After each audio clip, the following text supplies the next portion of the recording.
আমাকে অন্ধকারে রাখার চেষ্টা করে গিয়েছেন ইউনূস। অন্তর্বর্তী সরকারকে নিয়ে প্রকাশ্যে মুখ খুললেন বাংলাদেশের রাষ্ট্রপতি। অন্তর্বর্তী সরকারের 1.5 বছরের গোপন কাহিনী মুখ খুললেন রাষ্ট্রপতি শাহাবুদ্দিন। মোহাম্মদ ইউনূসকে ঘিরে রাষ্ট্রপতির বিস্ফোরক অভিযোগ, সম্পূর্ণ আড়ালে রাখার চেষ্টা। রাষ্ট্রপতি শাহাবুদ্দিনের দাবি, বিদেশ সফরের রিপোর্ট কখনো পায়নি, সংবিধান উলঙ্ঘ হয়েছে। আমেরিকার সঙ্গে বাণিজ্য চুক্তি নিয়ে অবহিত করা হয়নি রাষ্ট্রপতিকে। অভিযোগ অন্তর্বর্তী সরকারের বিরুদ্ধে। অসাংবিধানিক অপসারণের চেষ্টা ব্যর্থ, রাষ্ট্রপতির দৃঢ়তার প্রশংসা। অবসরপ্রাপ্ত প্রধান বিচারপতির সঙ্গে ষড়যন্ত্র ব্যর্থ, অন্তর্বর্তী সরকারের চক্রান্ত ফাঁস।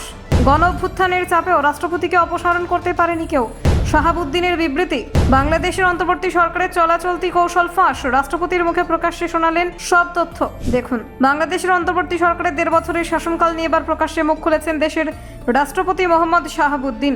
তিনি অভিযোগ করেছেন যে তার সঙ্গে অন্তর্বর্তী সরকারের প্রধান মোহাম্মদ ইউনূস এক প্রকার অন্ধকারে রাখার চেষ্টা করেছিলেন। এমনকি অন্তর্বর্তী সরকার তাকে রাষ্ট্রপতি পদ থেকে সরিয়ে ফেলার পরিকল্পনা করেছিল। বাংলাদেশের স্থানীয় সংবাদপত্র কালের কণ্ঠকে দেওয়া সাক্ষাৎকারে শাহাবুদ্দিন এই সব তথ্য জানিয়েছেন। রাষ্ট্রপতির অভিযোগ, ইউনূস সংবিধানের বিধান মেনে চলেননি। সংবিধান অনুযায়ী প্রধান উপদেষ্টাকে বিদেশ সফরের পর রাষ্ট্রপতির সঙ্গে দেখা করে আলোচনা এবং চুক্তির ফলাফল জানানোর কথা ছিল। কিন্তু শাহাবুদ্দিনের দাবি, ইউনূস 14 থেকে 15 বার বিদেশ সফর সত্ত্বেও একবার তাকে রিপোর্ট করেননি বা ব্যক্তিগতভাবে কোনো তথ্য জানাননি। ইউনূসের এই কার্যপদ্ধতি রাষ্ট্রপতির মধ্যে অসন্তোষ সৃষ্টি করেছে। তিনি বলেছেন, প্রধান উপদেষ্টা সংবিধান অনুযায়ী দায়িত্ব পালন করেননি, একবারও আমার কাছে আসেননি এবং কোনো লিখিত বা মৌখিক অবহিত দেননি। শাহাবুদ্দিনের মতে এতে দেশের প্রশাসনিক কার্যক্রমে স্বচ্ছতা, দায়িত্বশীলতা হ্রাস পেয়েছে। রাষ্ট্রপতি আরও দাবি করেছেন, আমেরিকার সঙ্গে বাংলাদেশের সাম্প্রতিক বাণিজ্য চুক্তি সম্পর্কে তাকে কোনো তথ্য জানানো হয়নি। তিনি বলেন, কোনো চুক্তি থাকুক বা না থাকুক এটি অবশ্যই রাষ্ট্রপতিকে জানানো আবশ্যক।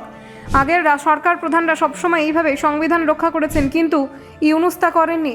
শাহাবুদ্দিনের বক্তব্য অনুযায়ী অন্তর্বর্তী সরকারের প্রধান উপদেষ্টা হওয়ার পর ইউনূস তার সঙ্গে যোগাযোগ রাখেননি। রাষ্ট্রপতি বলছেন, তিনি একবার আমার কাছে আসেননি, আমাকে সম্পূর্ণভাবে আড়াল রাখার চেষ্টা করা হয়েছে।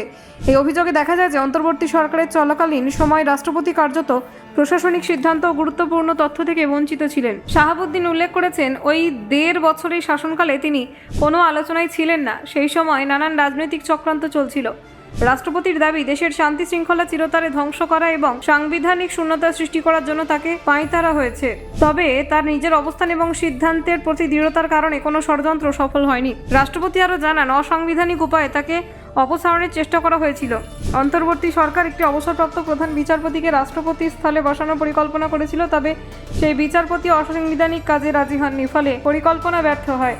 শাহাবুদ্দিনের দাবি, এই ধরনের প্রচেষ্টা অন্তর্বর্তী সরকারের প্রশাসনিক স্বচ্ছতা এবং ন্যায় বিচারের অভাব প্রকাশ করে। প্রাথমিকভাবে গণ অভ্যুত্থানের কয়েকজন নেতার চাপের কারণে তাকে অপসারণের চেষ্টা চালানো হয়েছিল, তবে বিএনপির এক শীর্ষ নেতা তাকে আশ্বস্ত করেছিলেন যে রাজনৈতিক দলগুলি সাংবিধানিক ধারাবাহিকতা অক্ষুণ্ণ রাখতে চাইছে এবং কোনো অসাংবিধানিক উপায়ে রাষ্ট্রপতিকে অপসারণের পক্ষে নয়।